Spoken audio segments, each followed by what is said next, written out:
some stuff right above the faucet. Ready? Yeah.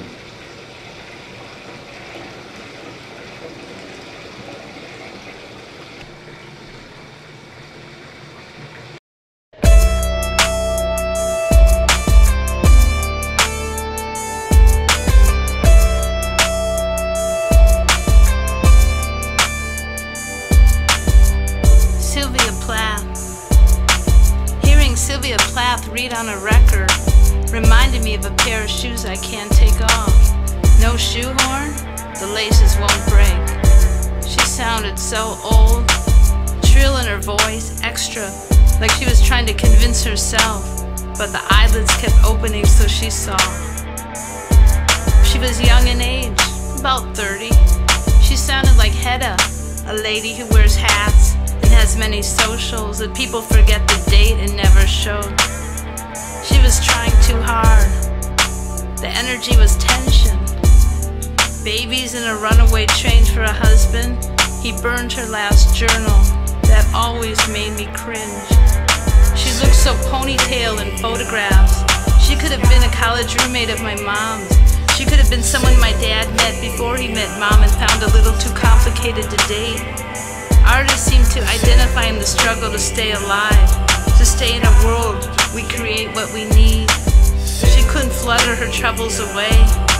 She sounded like she'd removed a piece of herself on that record. The joy was in knowing someday there'd be someone else to touch.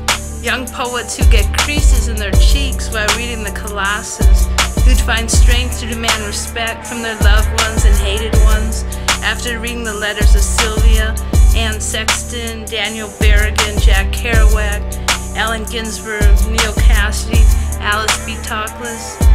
Nobody sounds that vulnerable on phonograph anymore. Touch-ups and high production values sort of kick the raw edge onto cassette and onto compact disc. This old record of American Jewish poets, there are so many who don't understand. Stereotypes are a kind of death. Letters get passed on, passed back and forth, and ink sweats into our answering machine, where there's a yearning for manifestos and recipes. The work of speech is under the fingernails, the activism of being. The shadows are the hair that falls down our backs. Sylvia Plath sounded as though she was choking back laughter.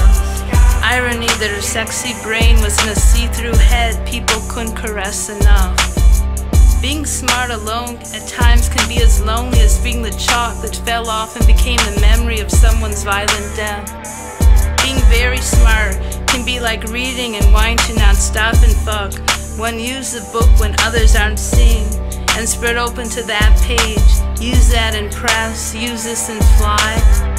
I wouldn't want anybody throwing my poetry away when I die. Not for the children, not to keep the world safe from dissent, not for better orgasms, not for cures for rare sleeping disorders. I want to hold the record of Sylvia Plath reading the same way the sky holds a kiss.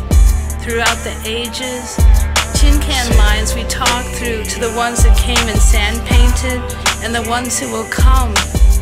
The ones who massage empty rooms, the ones who remember, the ones who have no choice but to remember, the ones whose journals are burned and we swallow and eat the flame, capsized and tight-roping into the wet and needy rooms we keep slightly subterranean, though visible to circuses, both inside and outside of our heart.